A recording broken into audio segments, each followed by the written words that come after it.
जिंदगी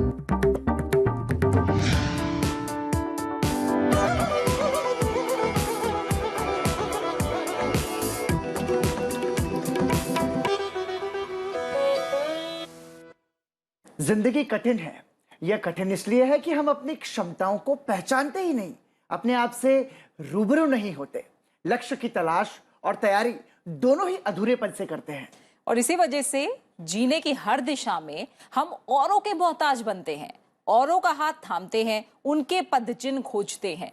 आखिर कब तक औरों से मांगकर उधार के सपने जीते रहेंगे? कब तक औरों के साथ तुलते रहेंगे और कब तक बैसाखियों के सहारे मीलों की दूरी तय करते रहेंगे, ये जानते हुए भी कि बैसाखियां सिर्फ सहारा दे सकती हैं, गति नहीं।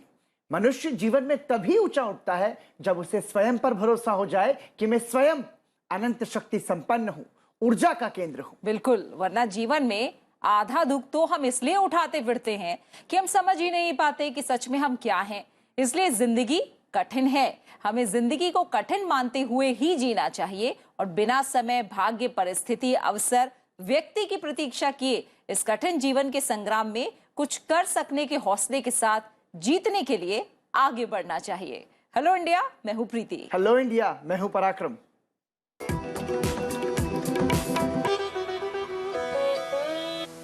और आइए शुरुआत करते हैं, देखते हैं देश की बड़ी खबरें राष्ट्रीय सुर्खियों में।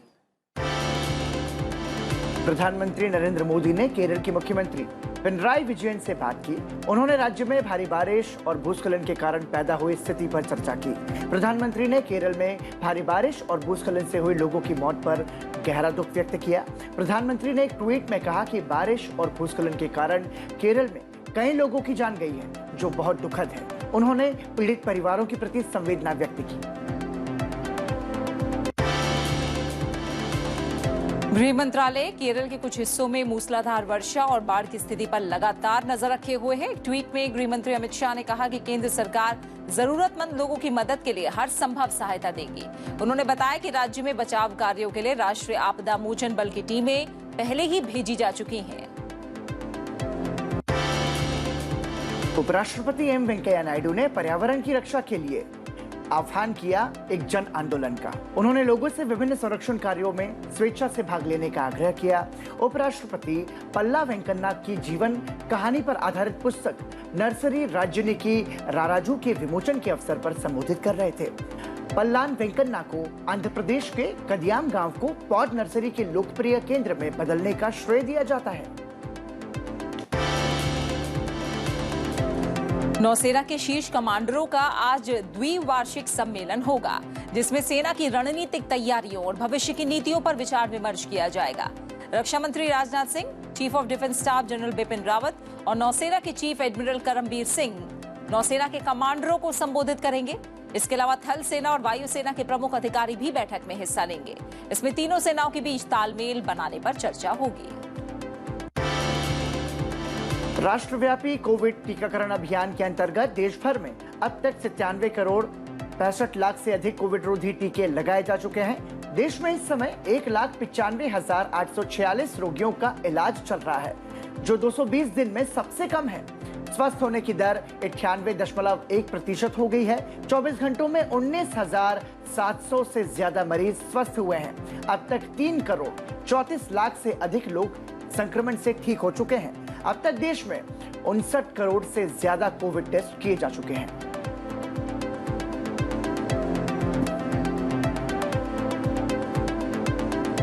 और देश भर की बड़ी राष्ट्रीय सुर्खियों के बाद आइए अब नजर डालते हैं NEWS यानी कि नॉर्थ ईस्ट, वेस्ट, साउथ चारों कोनों से आ रही राज्यवार सुर्खियों पर।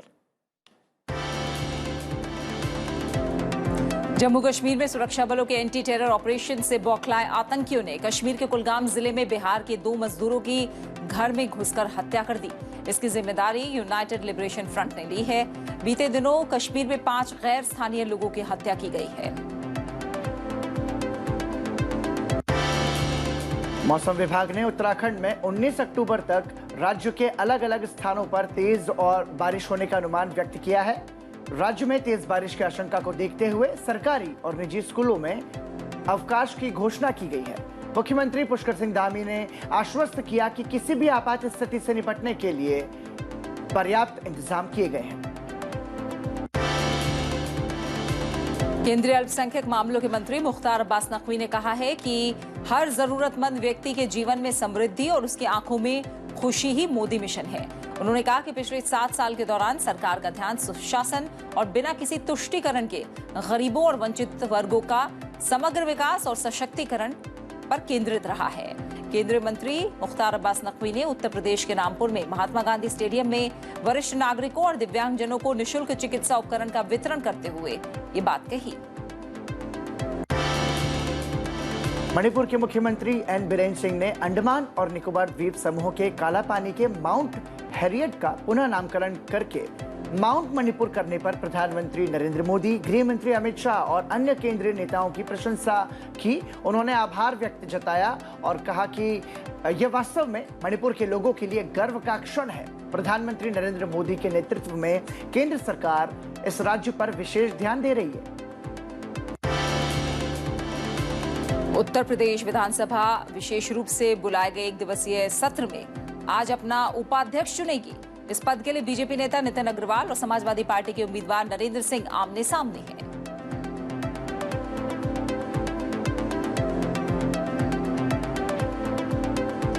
और राज्यों की सुर्खियों के बाद और राष्ट्रीय खबरों पर नजर डालने के बाद अब एक नजर दुनिया भर की बड़ी खबरों पर अंतर्राष्ट्रीय सुर्खियों में। विदेश मंत्री एस जयशंकर 5 दिवसीय यात्रा पर इजरायल पहुंचे हैं। इस दौरान वह भारत और इजरायल के बीच द्विपक्षीय सहयोग के नए क्षेत्रों की संभावना तलाशने के अलावा रणनीतिक संबंधों को और समृद्ध करने के लिए परस्पर रूपरेखा तैयार करने की उनकी कोशिश होगी। यहाँ के शीर्ष नेतृत्व के साथ एस जयशंकर विदेश मंत्री बैठक करेंगे। विदेश मंत्री के रूप में एस जयशंकर की यह पहली इजरायल यात्रा है। अंतर्राष्ट्रीय मुद्रा कोष ने कोविड महामारी की रोकथाम में भारत सरकार के तेज और प्रभावी प्रयासों की सराहना की है।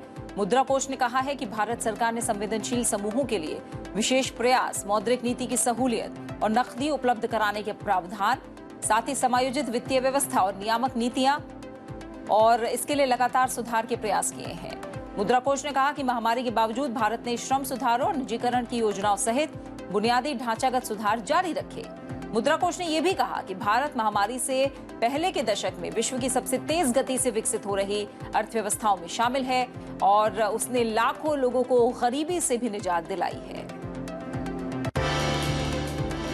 श्रीलंका ने देश में गंभीर विदेशी मुद्रा संकट के बीच कच्चे तेल के भुगतान के लिए भारत से $50 करोड़ का कर्ज मांगा है। श्रीलंका की सरकारी तेल company Ceylon petroleum corporation CPC पर पहले से देश के 2 प्रमुख सरकारी बैंकों का कर्ज बकाया है। सीपीसी पर बैंक ऑफ सिलोन और पीपल्स बैंक का लगभग $3.3 अरब का कर्ज बकाया है, जिसके भुगतान के लिए श्रीलंका ने भारत से $50 करोड़ का कर्ज मांगा है। पाकिस्तान ने चीन की कंपनी को ब्लैकलिस्ट करके 1 महीने के लिए सभी टेंडर प्रक्रिया में भाग लेने से रोक दिया है। चीन की कंपनी पर सरकारी परियोजना में बोली के दौरान फर्जी दस्तावेज जमा करने का आरोप है। पाकिस्तान की नेशनल एंड डिस्पैच कंपनी ने इस चीनी कंपनी को ब्लैकलिस्ट किया है। हैती में एक गिरोह ने 17 अमेरिकी ईसाई मिशनरियों का उनके परिवार वालों के साथ अपहरण कर लिया है। यह वारदात तब हुई जब सभी मिशनरी राजधानी पोर्ट और प्रिंस के एक अनाथालय से बाहर थे। ये लोग अपने ग्रुप के कुछ मेंबर्स को छोड़ने के लिए बस से एयरपोर्ट की ओर जा रहे थे। जिनका अपहरण किया गया है उनमें मिशनरियों के बच्चे भी शामिल हैं। बांग्लादेश में हिंदू मंदिरों पर हमला नहीं रुक रहा है। शुक्रवार को भीड़ ने नावखाली में इस्कॉन मंदिर में तोड़फोड़ की। शुक्रवार को नावखाली जिले में बेगमगंज इलाके में जतन कुमार साहा नाम के एक शख्स को मार दिया गया, जबकि 17 लोग जख्मी हुए। वहीं शनिवार को दंगाइयों ने मुंशीगंज में दानियापारा महाशोषण काली मंदिर में घुसकर 6 मूर्तियां तोड़ी थी। हमला शनिवार सुबह 3 से 4 बजे के बीच हुआ। बांग्लादेश के गृह मंत्री ने कहा है कि कुमिल्ला और अन्य स्थानों पर दुर्गा पूजा के दौरान अस्थिरता के लिए हिंसा तीसरे पक्ष ने फैलाई थी। उन्होंने कहा कि हिंसा में शामिल लोगों को कड़ी सजा दी जाएगी। इस बीच सामाजिक संगठनों, सांस्कृतिक समूहों ने अल्पसंख्यक हिंदू समुदाय पर हमलों की घटनाओं की कड़ी आलोचना की है। देश के विभिन्न हिस्सों में विरोध प्रदर्शन हुए हैं और हिंसा के साजिशकर्ताओं के साथ कड़ी कार्रवाई की मांग भी की गई है।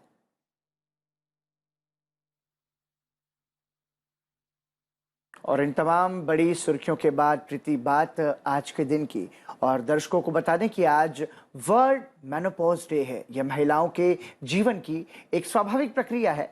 मेनोपॉज होने पर स्त्री के शरीर में शारीरिक और मानसिक दोनों प्रकार के परिवर्तन होते हैं। जाहिर तौर पर ये स्त्री का जो जीवन है उसके लिए तो एक अहम पहलू है ही, साथ ही जो उसके आसपास उसके परिवार के लोग हैं ये कहीं ना कहीं सिर्फ शारीरिक ही नहीं, एक भावनात्मक पहलू भी अपने साथ लेकर आता है। इसीलिए सबको इस स्थिति को समझने की जरूरत भी है। क्या है मेनोपॉज और इसके लक्षण और उपाय, आइए जानते हैं।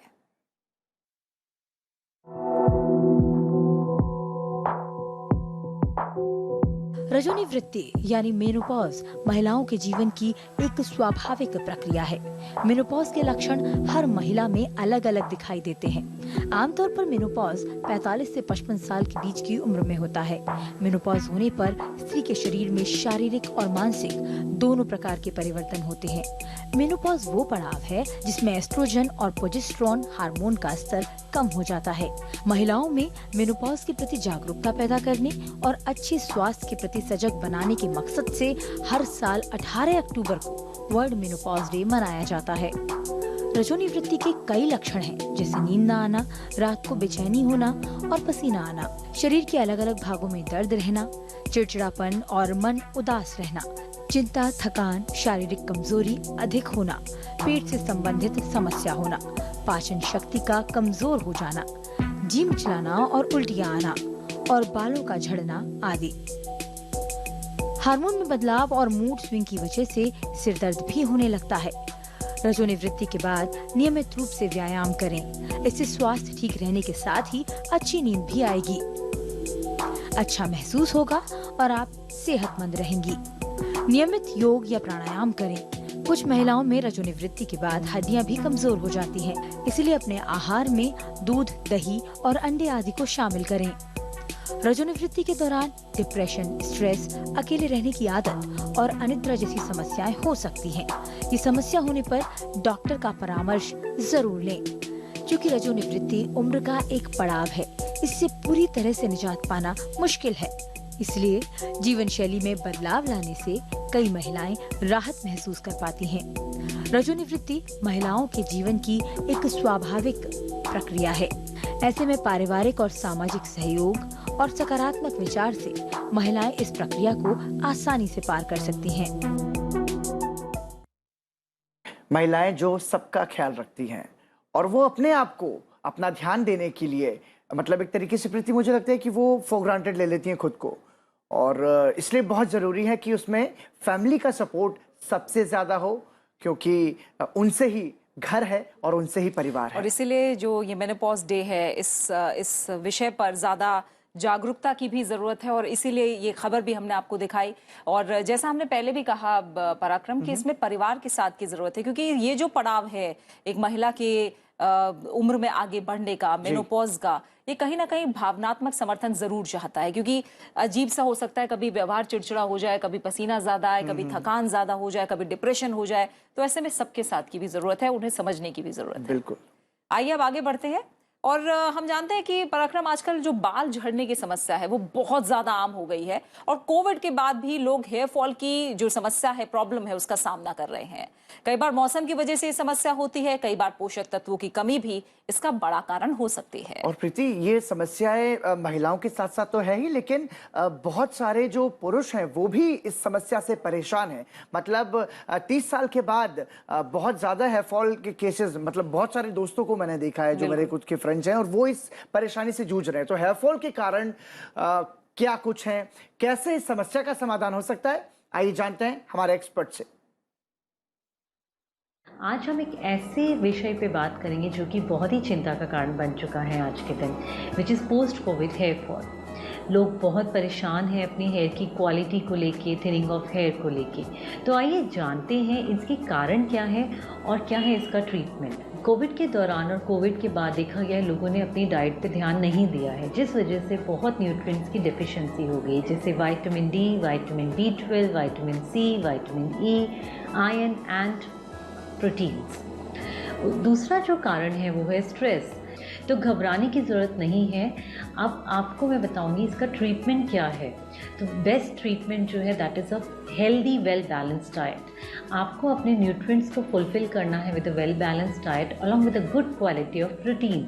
तो वेल बैलेंस्ड डाइट में क्या आ जाता है, जैसे अगर मैं बात करूँ एक थाली में रोटी, सब्जी, सैलेड, ड्राई पत्ता एंड दाल, तो ये है एक वेल बैलेंस थाली। तो अगर आप ये प्रॉपर लेते हैं, दिन में प्रॉपर ब्रेकफास्ट करते हैं, इन बिटवीन स्नैक्स खाते हैं और गुड क्वालिटी प्रोटीन लेते हैं जिसमें tofu, egg, chicken, fish, paneer आ जाता है, तो आप खुद देखोगे कि आपकी हेयर फॉल में कितना रिडक्शन आ रहा है विदिन 20 डेज। इसके अलावा कुछ ऐसे वाइटामिन्स हैं जो आपको फुलफिल करने बहुत ज़रूरी हैं, जैसे विटामिन डी। तो विटामिन डी के लिए आप बेस्ट सोर्स है सनलाइट, तो आप सनलाइट में बैठ सकते हैं। इसके अलावा विटामिन सी के लिए आंवला लेना है। फ्रेश आंवला अगर आप लेते हैं उसका जूस निकाल के, which is a very good source of vitamin C. Biotin के कैप्सूल्स और टैबलेट्स आते हैं मार्केट में। टैबलेट को क्रश करके ऑयल में आपने उस ऑयल को अपने रूट्स में लगाना है फॉर 20 मिनट्स।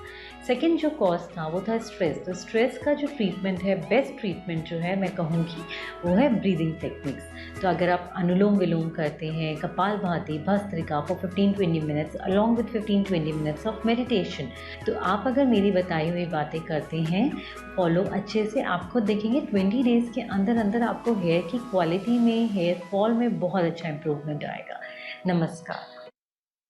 प्रीति, मतलब समझने वाली बात यह है कि जैसे कि हम हमारे सेहत का ध्यान रखते हैं, ठीक उसी तरीके से बालों की सेहत भी बहुत जरूरी होती है और उसे नजरअंदाज नहीं करना चाहिए। जैसा हम कह भी रहे हैं कि कोविड महामारी का जो समय बीता है, उसके बाद जो पोस्ट कोविड इफेक्ट्स रहे हैं, उसमें हेयर फॉल की समस्या काफी ज्यादा है। सिर्फ भारत में ही नहीं, दुनिया भर में इस तरह की शिकायतें हैं कि बहुत ज्यादा हेयर फॉल हो रहा है। और जैसे आपने कहा भी था, चाहे वो महिलाएं हो चाहे वो पुरुष हो, सबका हेयर फॉल हो रहा है। तो तीन बड़ी बातें हैं। एक, हम जानते हैं कि जेनेटिक्स तो है ही, कई फैमिलीज में बाल अच्छे हैं, कई में थोड़ा सा अच्छे नहीं है, लेकिन आप केयर करके उन्हें लंबे समय तक सेहतमंद रख सकते हैं। जैसे उन्होंने कहा, खाना पीना अच्छा है, एक्सरसाइज करनी है, स्ट्रेस को बिल्कुल दूर रखना है। बिल्कुल, खान पान का बहुत महत्व है और उसके साथ साथ हेयर केयर के लिए बहुत जरूरी है कि आप तनाव से दूर रहें, क्योंकि कई बार टेंशन की वजह से भी बाल झड़ते हैं। प्रीति, ये समस्या बहुत सारे लोगों के साथ है, लेकिन हम समझ नहीं पाते। बिल्कुल, तो इन बातों का ध्यान रखिए। और आइए अब आगे बढ़ते हैं और आपको बता देते हैं आज संसद टीवी पर प्रसारित होने वाले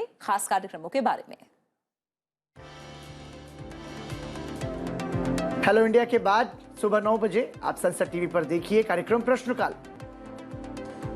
शाम 7 बजे आप देख सकते हैं हमारा विशेष कार्यक्रम मुद्दा आपका। शाम 7:30 बजे संसद टीवी पर आप देख सकते हैं हमारा खास कार्यक्रम द चेंज मेकर्स। और रात 8 बजे देखिए दिन भर की बड़ी और अहम खबरों पर हमारा बुलेटिन आज की खबर। रात 8:30 बजे आप संसद टीवी पर देख सकते हैं विशेष आजादी का अमृत महोत्सव।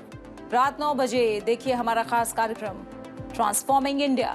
और रात 9:30 बजे संसद टीवी पर देखिए इंग्लिश शो पर्सपेक्टिव। और इसी के साथ हेलो इंडिया में समय है एक छोटे से ब्रेक का। आप बने रहिए हमारे साथ।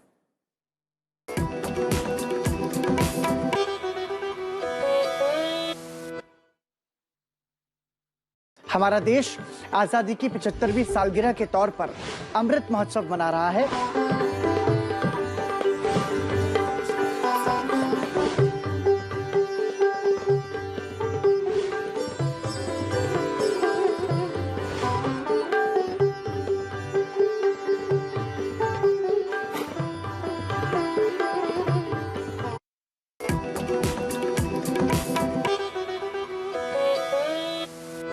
ब्रेक के बाद एक बार फिर आप सभी का स्वागत है। और अब आइए बात करते हैं आज के इतिहास की और जानते हैं आज के दिन से जुड़े इतिहास के बारे में। और आपको बताते हैं कि इतिहास के पन्नों में 18 अक्टूबर के नाम क्या खास घटनाएं दर्ज हैं।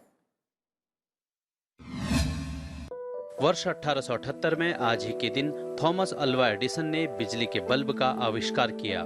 बिजली के बल्ब से घरेलू उपयोग के लिए बिजली उपलब्ध कराई गई थी। इसके लिए उन्होंने अमेरिका के न्यूयॉर्क शहर में एडिसन इलेक्ट्रिक लाइट कंपनी बनाई। इस कार्य में जेपी मॉर्गन व स्पेंसर ट्रास्क उनके फाइनेंसर थे। उन्होंने electric power generation, mass communication, sound recording और मोशन पिक्चर के क्षेत्र में कई आविष्कार किए। इनमें फोनोग्राम, मोशन पिक्चर, कैमरा जैसे आविष्कार भी शामिल हैं। वर्ष 1922 में आज ही के दिन British broadcasting company limited BBC का गठन किया गया। बीबीसी का गठन यूनाइटेड किंगडम में व्यापार करने वाली ब्रिटिश और अमेरिकी विद्युत कंपनियों द्वारा किया गया। बीबीसी एक ब्रिटिश सार्वजनिक सेवा प्रसारक है। इसका मुख्यालय लंदन के वेस्टमिंस्टर में ब्रॉडकास्टिंग हाउस में है। यह दुनिया का सबसे पुराना राष्ट्रीय प्रसारण संगठन है।